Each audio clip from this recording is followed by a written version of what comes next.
किसी भी चीज को जलाने से कार्बन डाइऑक्साइड गैस निकलेगा या नाइट्रोजन ऑक्साइड गैस निकलेगा। कार्बन नाइट्रोजन यही सब मोस्टली हमारे वायुमंडल में है, यही दो गैसें ज्यादा निकलेगी। आप एक शिक्षक हैं, इस चीज को आप भी जानते हैं। और हमको चाहिए ऑक्सीजन गैस, हमारे वायुमंडल में जितना ज्यादा ऑक्सीजन हो उतना अच्छा है, और जितना कम कार्बन डाइऑक्साइड हो उतना अच्छा है, सो दैट की कार्बन इमिशन, जिसके बारे में आचार्य प्रशांत इतना ज्यादा लोगों को अवेयर करने की कोशिश करते हैं। तो ये कैसे हो सकता, कौन सी गैस पैदा हो गई जिससे वातावरण शुद्ध हो जाएगा, ये आपने बताया ही नहीं। उस रिसर्च पेपर में क्या लिखा है, आपने कुछ ऐसा चीज बताया कि उस ऑक्सीजन पैदा हो जाता है जिससे हमारे वायुमंडल की शुद्धिकरण हो जाएगी? ऑक्सीजन से शुद्धिकरण होगा, कार्बन डाइऑक्साइड के कमी से शुद्धिकरण होगा। और आप बोल रहे हैं कि जलाने से वो शुद्धिकरण हो रहा है। मैं मान लेता हूं कि कुछ वायरस मर सकते हैं, लेकिन कौन सा गैस पैदा हो रहा है जिससे हमारा पॉल्यूशन कम होगा? हाँ जी, देखिए, एक तो मैं आपको बताता हूँ, जर्मनी के एक वैज्ञानिक जो केमिस्ट्री, मेडिसिन, रेडियोलॉजी के ज्ञाता हैं तथा जर्मन विश्वविद्यालय में पढ़ाते भी हैं, लिखते हैं, स्वयं अग्निहोत्र का परीक्षण करने के बाद मैंने पाया कि सचमुच अग्निहोत्र के आचरण द्वारा मानो आपके हाथ में प्रदूषण के विरुद्ध एक अद्भुत अस्त्र आ गया है। उक्त वैज्ञानिक जर्मनी की एक कैंसर इंस्टीट्यूट के संचालक भी हैं। पूना के फायुसन कॉलेज के जीवाणु शास्त्रियों ने एक प्रयोग किया, जिन्होंने 36 इंटू 22 इंटू 14 घन फुट के एक होल में एक समय का अग्निहोत्र किया। परिणाम स्वरूप 8000 घन फुट वायु में कृत्रिम रूप से निमित्त प्रदूषण का 77.5% हिस्सा समाप्त हो गया। इतना ही नहीं, इसी प्रयोग से उन्होंने पाया कि एक समय के ही अग्निहोत्र से 96% हानिकारक कीटाणु नष्ट होते हैं। यह सब यज्ञ की लाभदायक गैसों से ही संभव है। तो यज्ञ में जो औषधियां डाली जाती हैं, यज्ञ में जिस समिधा का, जिसको लकड़ी कहते हैं, जिस समिधा का प्रयोग किया जाता है, उसमें कार्बन डाइऑक्साइड नाम मात्र उत्पन्न होती है। बाकी जो गैसें उत्पन्न होती हैं, अब उनके बारे में सुनिए। पर्यावरण प्रदूषण का समाधान केवल अग्निहोत्र। नदी, नहरें, तालाब, झीलें, कुएं जो सिंचाई के महत्वपूर्ण साधन हैं, क्लोराइड्स, पेस्टिसाइड्स व अन्य अनेक प्रकार के जहरीले रसायनों से भयंकर दूषित हो गए हैं। परिणाम स्वरूप इनका पानी उत्तम फसल उत्पन्न करने में असमर्थ है। प्रदूषण के कारण ही प्रकृति का वर्षा चक्र यानी मानसून अनिश्चित व असंतुलित हो गया है। साथ ही कहीं कहीं पर तो वर्षा का पानी इतना अम्ल युक्त यानी एसिड होता है कि अच्छी फसलों को भी नष्ट कर देता है। जंगलों की अंधाधुंध कटाई, नदी नालों, खेतों में फेंकी जाने वाली गंदगी या कूड़े के कारण पौधों को कार्बन डाइऑक्साइड का ग्रहण करने तथा पर्याप्त मात्रा में ऑक्सीजन को छोड़ने की प्रक्रिया मंद होती जा रही है। इसका समाधान केवल अग्निहोत्र ही है। कैसे? अब देख लो। अभी बताया है कि ये जो जितनी भी गंदगी फैली हुई है, उसका समाधान कैसे होगा। पृथ्वी की सतह से ऊपर आकाश में विद्यमान वायुमंडल में nitrogen, oxygen, carbon dioxide, ozone आदि गैसों के मिश्रण से बनी अनेक परतें होती हैं। ऐसा वर्णन हर जगह आपको विज्ञान में दिखेगा। ओजोन की परत पृथ्वी तल से ऊपर 24 से 48 किलोमीटर की बीच में पाई जाती है। यह परत सभी प्राणियों के लिए महत्वपूर्ण है। यह ओजोन नामक गैस की परत सूर्य तथा ब्रह्मांड के अन्य नक्षत्रों से आने वाली शक्तिशाली घातक पराबैंगनी किरणों, अल्ट्रावायलेट रेजिस को पृथ्वी पर आने से रोकती है। साथ ही पृथ्वी से अंतरिक्ष की ओर जाने वाली विकिरण यानी इंफ्रारेड रेडिएशन को वापस पृथ्वी पर भेजकर जीवों को रक्षा में सहायता करती है। करोड़ों वर्ष से यह वायु की परत प्राणियों की इसी तरह दोहरी रक्षा कर रही है। सन 1985 में वैज्ञानिकों ने एक परीक्षण में पाया कि अंटार्कटिक महाद्वीप अर्थात दक्षिणी ध्रुव के हिम प्रदेश के ऊपर लगभग 30 किलोमीटर में ओजोन परत में एक बड़ा छेद हो गया है। तो ये वहां पर पाया गया। अब इसमें कहते हैं कि वैज्ञानिकों का मानना है क्लोरोफ्लोरोकार्बन नामक रासायनिक तत्व का प्रयोग इस परत में छिद्र को बढ़ा रहा है। तो ये सभी गैसें इसमें आ गई। अब ये जो भी गैसें इसमें आ रही हैं, इन सभी गैसों की पूर्ति करने के लिए जो अग्निहोत्र किया जाता है, उस अग्निहोत्र से ये सभी गैसें उत्पन्न होती हैं और हानिकारक गैसों का नाश करती हैं। अब इसमें जो नासा कह रही है, अब उसने क्या रिसर्च झूठी कह दी? ये तो आधुनिक साइंस की बात कर रहे हैं। अगर वेदों का प्रमाण देंगे तो वो तो अन्य को मिल रहे हैं। हाँ जी। मेरा प्रश्न ये है कि आपने इतना लंबा तो सुना दिए थेसिस, इसमें ये बताया नहीं कि नहीं वो उसमें 90% बातें इधर उधर की बताए, पोल्यूशन को कैसे कंट्रोल किया जाए बताए। प्रश्न ये है कि किसी भी चीज को जलाने से कार्बन डाइऑक्साइड के अलावे किसी भी हाँ ठीक है, किसी भी नहीं तो आप जल किसी भी चीज एक मिनट, आप किसी भी चीज मतलब आप जो यज्ञ करने के लिए जो कुछ भी मटेरियल जला रहे हैं, इंक्लूडिंग दैट भी बोल रहा हूं, दुनिया में जो कुछ भी मटेरियल है, आपने रिसर्च, मैं जो प्रश्न कर रहा हूं उसको करने तो दीजिए। किसी भी चीज को जलाने से कार्बन डाइऑक्साइड गैस निकलेगा या नाइट्रोजन ऑक्साइड गैस निकलेगा। कार्बन नाइट्रोजन यही सब मोस्टली हमारे वायुमंडल में है, यही दो गैसें ज्यादा निकलेगी। आप एक शिक्षक हैं, इस चीज को आप भी जानते हैं। और हमको चाहिए ऑक्सीजन गैस, हमारे वायुमंडल में जितना ज्यादा ऑक्सीजन हो उतना अच्छा है, और जितना कम कार्बन डाइऑक्साइड हो उतना अच्छा है, सो दैट कि कार्बन इमिशन, इसके बारे में अच्छा परसेंट इतना ज्यादा लोगों को अवेयर करने की कोशिश करते हैं। तो ये कैसे हो सकता, कौन सी गैस पैदा हो गई जिससे वातावरण शुद्ध हो जाएगा? ये आपने बताया ही नहीं। उस रिसर्च पेपर में क्या लिखा है? आपने कुछ ऐसा चीज बताया कि उस ऑक्सीजन पैदा हो जाता है जिससे हमारे वायुमंडल की शुद्धिकरण हो जाएगी? ऑक्सीजन से शुद्धिकरण होगा, कार्बन डाइऑक्साइड के कमी से शुद्धिकरण होगा, और आप बोल रहे हैं कि जलाने से वो शुद्धिकरण हो रहा है। मैं मान लेता हूं कि कुछ वायरस मर सकते हैं, लेकिन कौन सा गैस पैदा हो रहा है जिससे हमारा पॉल्यूशन कम होगा? उस चीज को बताइए। उस थीसिस में क्या लिखा है? कौन सी गैस ऐसा पैदा होती है जिससे वायुमंडल शुद्ध होगा?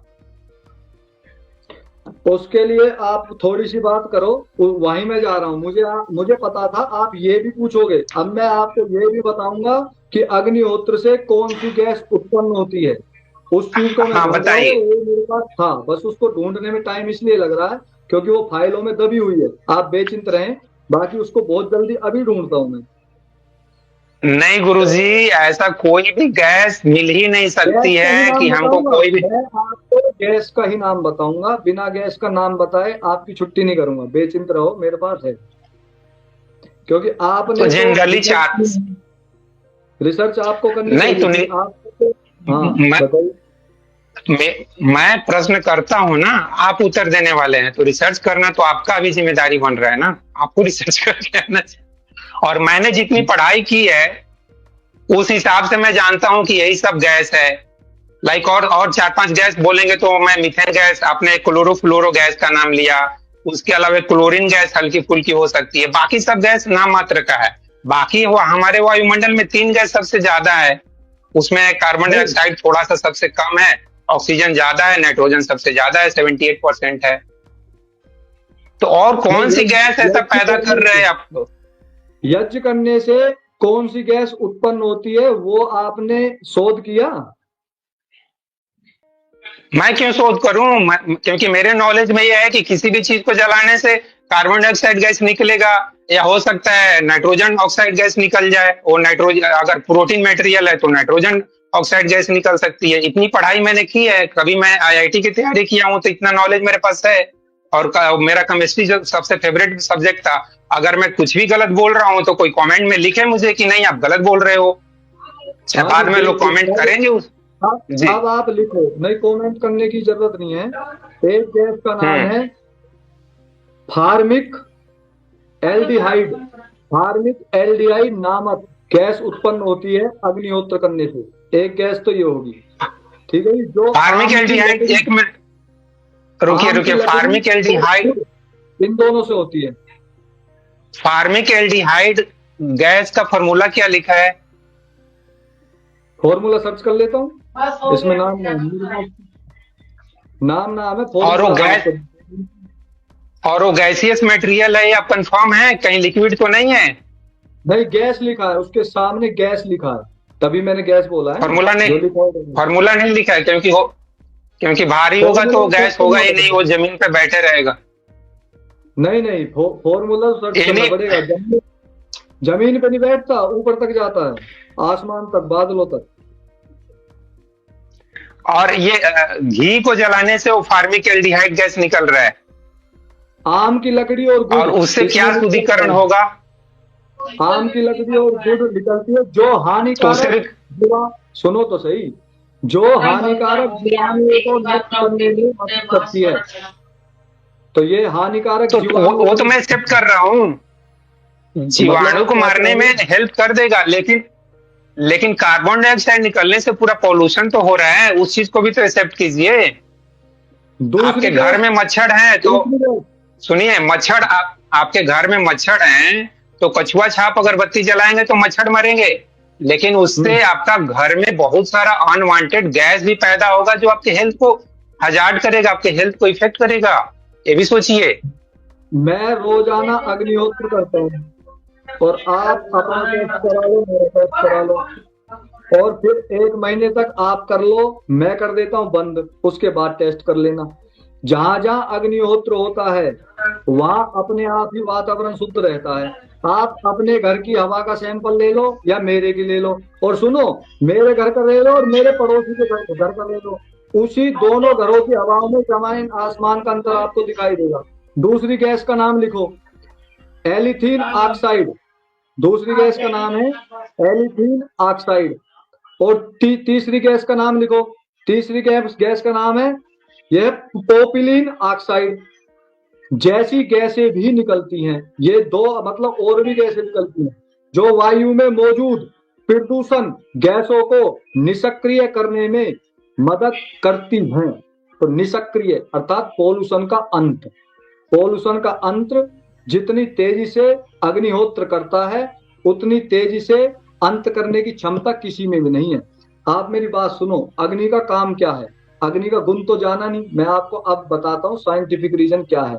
अग्नि में जिस भी तत्व को डालोगे वो उसको सूक्ष्म और अति सूक्ष्म बना देगा। ये बात सत्य हुई। अब जो भी तत्व ऐसा है जो वायु प्रदूषण को खत्म करता है, उसको अग्नि में डालो, वो उसको इतना सूक्ष्म करेगा कि ऊपर तक, दूर तक, जहां तक वो वायु जाएगी, वो अग्निहोत्र के जहां तक कण जाएंगे वहां तक की वायु को बिल्कुल शुद्ध कर देगा।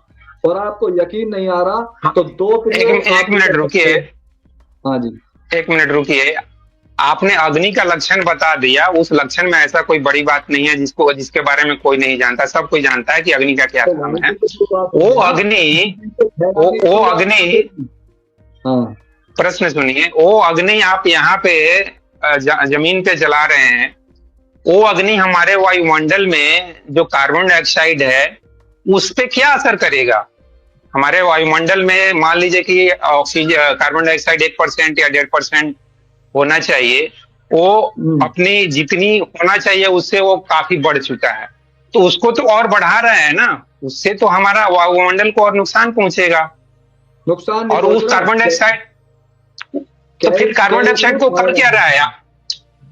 आप मेरी बात सुनो, कई गुना फायदा पहुंच रहा है। जब यहाँ पर ये इस बात को कह रहे हैं कि मुख्य रूप से कौन सी गैसें उत्पन्न हो रही हैं, कोई अगर 90% या 99% अच्छी गैसें उत्पन्न होती हैं और आप 1% के पीछे पड़ जाओ, और उसका भी पक्का नहीं पता। अच्छी गैसें 90% प्रदूषण ही पैदा होता है, 10% भले ही अच्छी गैसें पैदा होती होंगी जो जीवाणु को, कीटाणु को, वायरस को मारती होंगी, बाकी 90% कार्बन डाइऑक्साइड ही पैदा। अब जीवाणु की बात नहीं हुई, अब वायु की शुद्धि की बात हो रही है। एलिथीन ऑक्साइड, ये गैसें क्या काम करती है? नहीं तो आप मेरे को, हाँ, तो मेरे को आप ये बताइए कि एथिलीन ऑक्साइड या जो भी गैस का नाम ले रहे हैं, वो गैस कार्बन डाइऑक्साइड से क्या रिएक्शन करती है, और रिएक्शन करके क्या बनाती है बताइए? वो आपको किसी केमिस्ट्री वाले से बात करके पता चलेगा, मेरे से थोड़ी। आपको वहां पता चलेगा। नहीं तो मैं आप, आपको जो मैंने मैं उत्तर बोल दिया, सक उत्तर ये है कि नहीं तो पोल्यूशन मैं को बोल नाश करती है। क्या बनाती है नहीं उत्तर, तो ये करती नहीं हो है। सकता।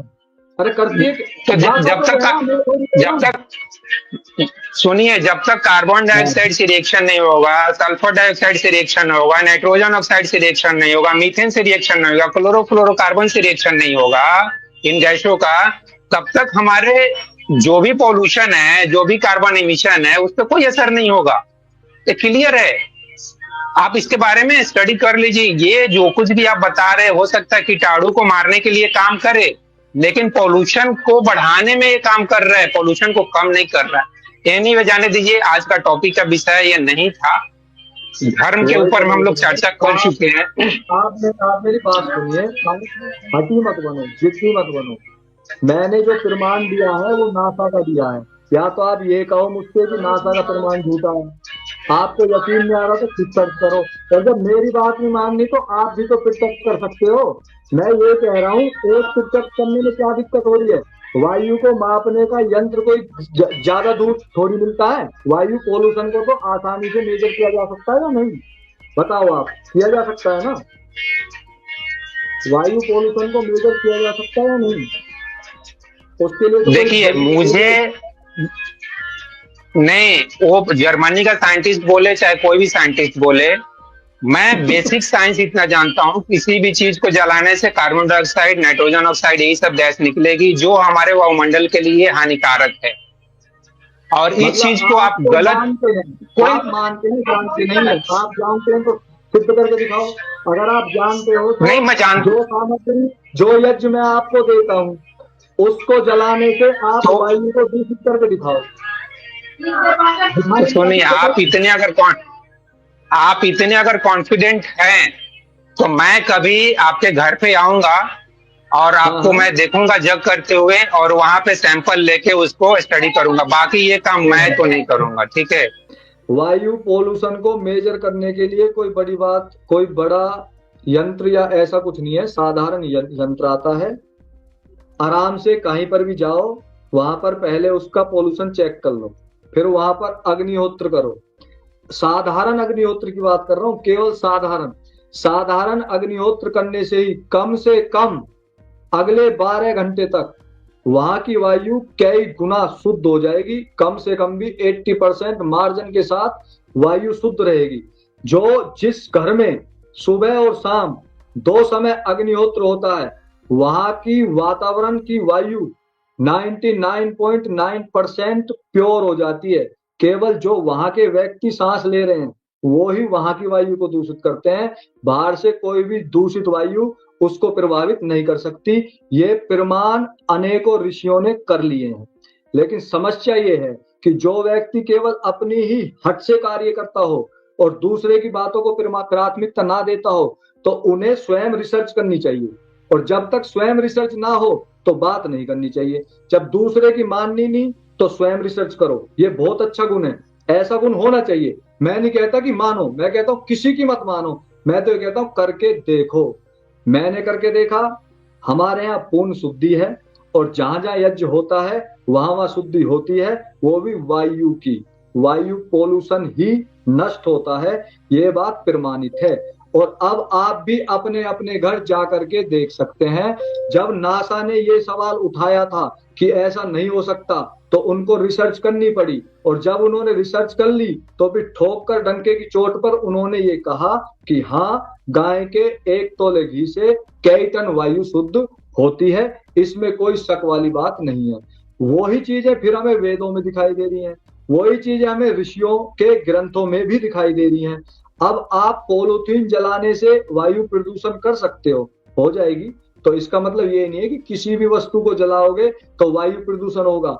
जो सामग्री का मिश्रण बनता है और उसमें जो गाय का घी डलता है, उसके मिश्रण से, ये विज्ञान का ही विषय है, उसी के मिश्रण से पूरे ब्रह्मांड की क्रिया चल रही है। सूर्य क्या करता है? अब आपको यही नहीं पता सूर्य क्या करता है। सूर्य अग्निहोत्र ही कर रहा है। वो अपने तेज से यहाँ से औषधियां, जो औषधियां हम यज्ञ में डालते हैं, उन औषधियों के गुणों को अपनी तरफ खींचता है और ऊपर बादलों में मिला देता है। फिर इंद्र की बिजली गर्जन जिसको कहते हैं, उससे बादल फट करके बरसते हैं और औषधियां शुद्ध होती हैं। लेकिन मनुष्य ने क्या किया? मनुष्य ने औषधियों को दूषित कर दिया, अन्न को दूषित कर दिया, धरातल को दूषित कर दिया। अब सूरज जो भी खींच रहा है, शुद्ध के साथ साथ दूषित तत्वों को भी खींच रहा है, जिसके कारण अम्लीय वर्षा हो रही है। ये कारण है। तो हमें अग्निहोत्र करना था, हमें शुद्धि करनी थी। हमारे शुद्धि करने से ऊपर शुद्ध वायु ही जाएगी।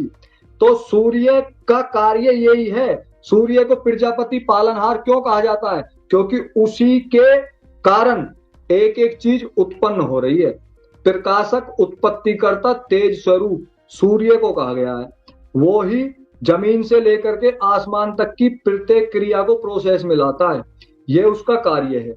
वो अपने कार्य को करता है। मानव ने उसमें व्याधा उत्पन्न कर दी, अड़चन डाल दी। अड़चन डाल दी, कोई बात नहीं। अब मानव को ही यज्ञ करना पड़ेगा। और मानव यदि शुरू से ही यज्ञ करता रहता, या फिर जब तक यज्ञ चलते आए थे तब पोल्यूशन का स्थान नहीं था, तो शुरू से अब तक यज्ञ ही करना होगा और सभी को करना होगा। जो व्यक्ति प्रतिदिन यज्ञ करता है वो ही धर्म करता है। अग्निहोत्र धर्म का एक लक्षण है। श्री कृष्ण ने गीता में क्या कहा? तीसरे अध्याय का 13वां श्लोक उठा करके देखना, स्पष्ट कह दिया है, जो मनुष्य यज्ञ किए बिना अन्न खाता है वो अन्न नहीं पाप खाता है।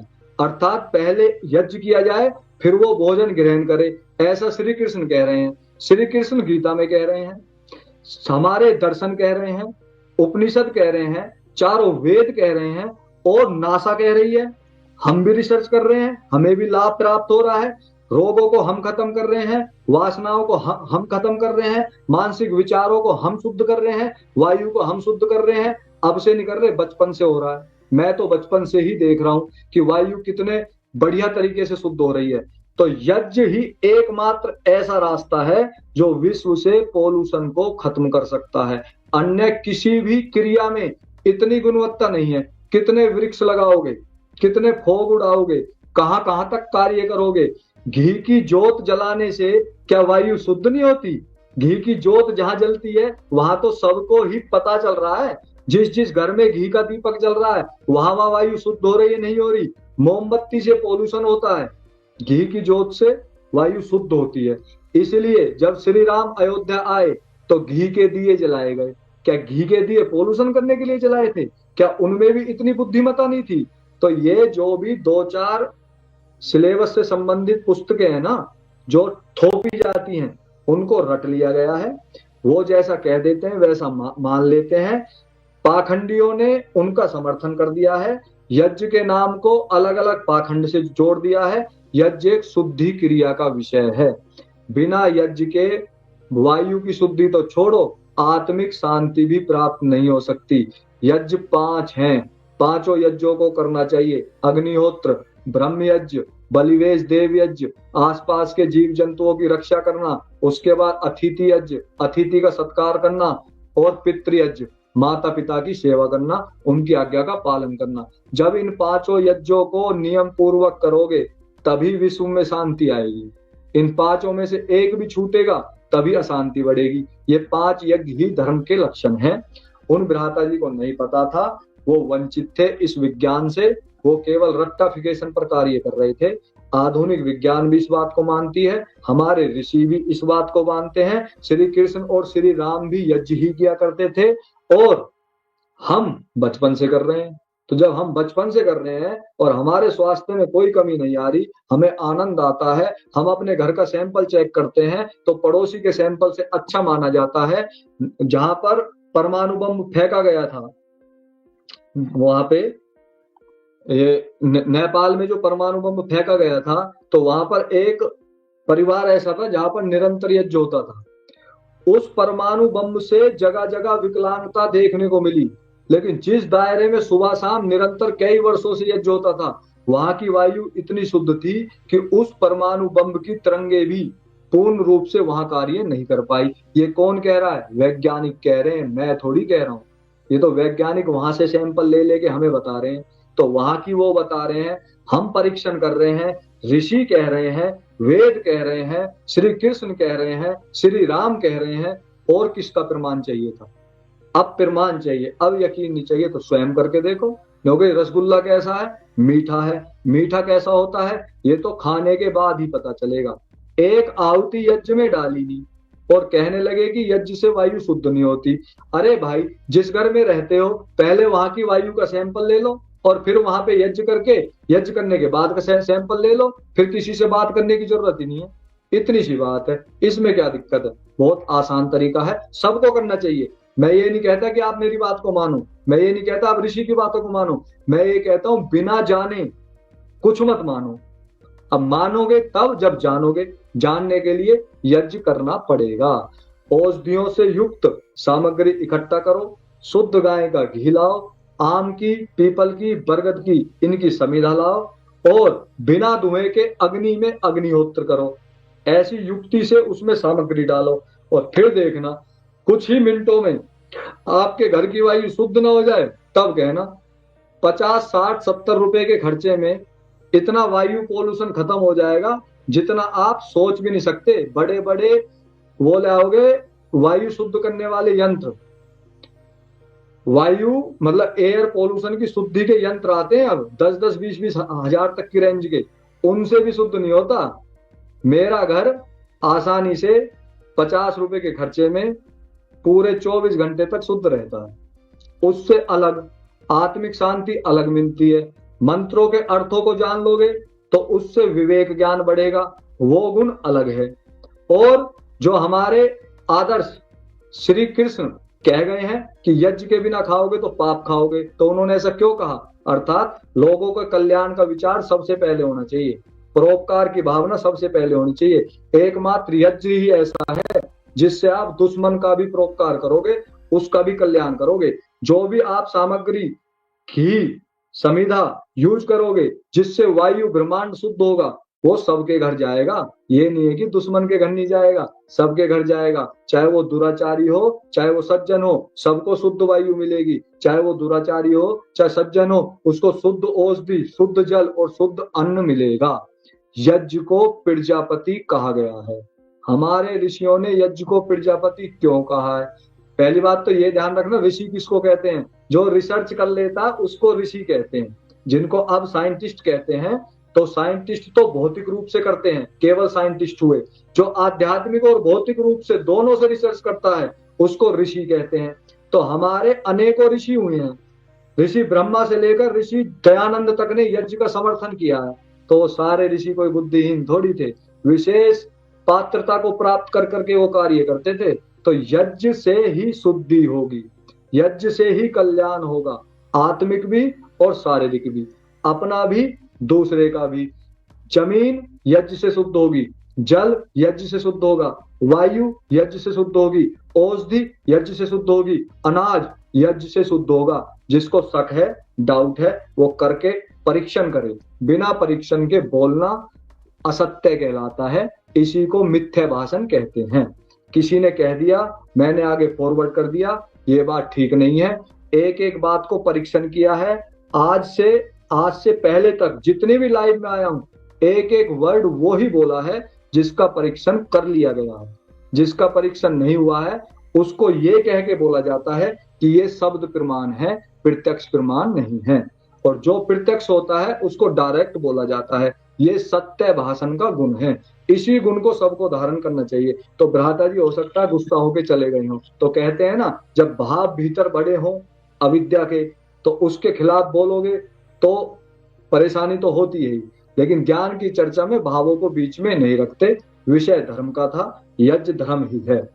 अग्निहोत्र करने वाला व्यक्ति धर्म अनुसार ही लोगों का कल्याण कर रहा है और उसको करना चाहिए। अपने अपने सामर्थ्य से समय समय पर अग्निहोत्र करना चाहिए। ये सोचकर नहीं कि मेरे यहाँ की वायु शुद्ध होगी, बल्कि ये सोचकर कि पूरे ब्रह्मांड का कल्याण होगा, ऐसा सोचकर अग्निहोत्र अवश्य करना चाहिए।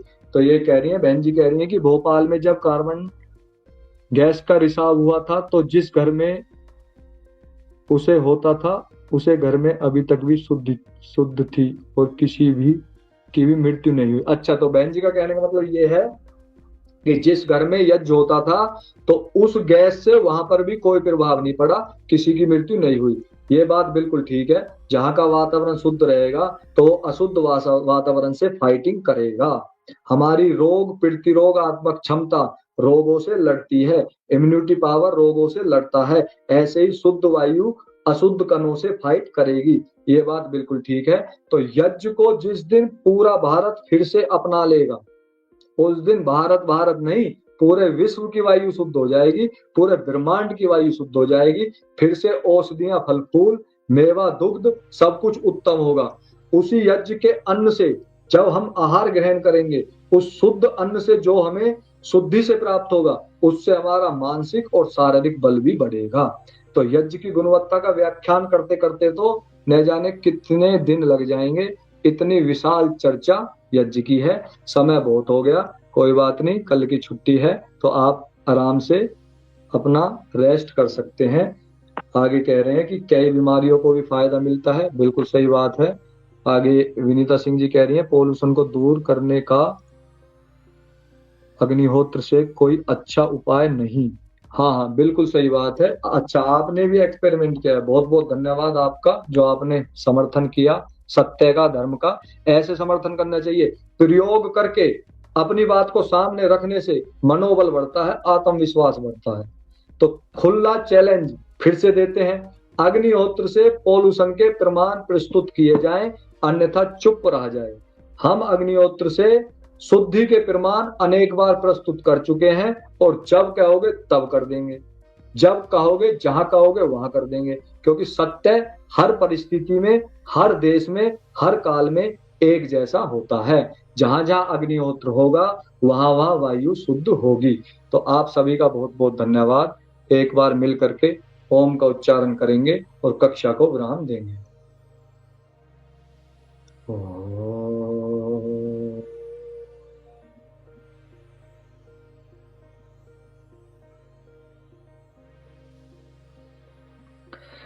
सर्वेभ्यो नमः। सभी को सादर नमस्ते जी।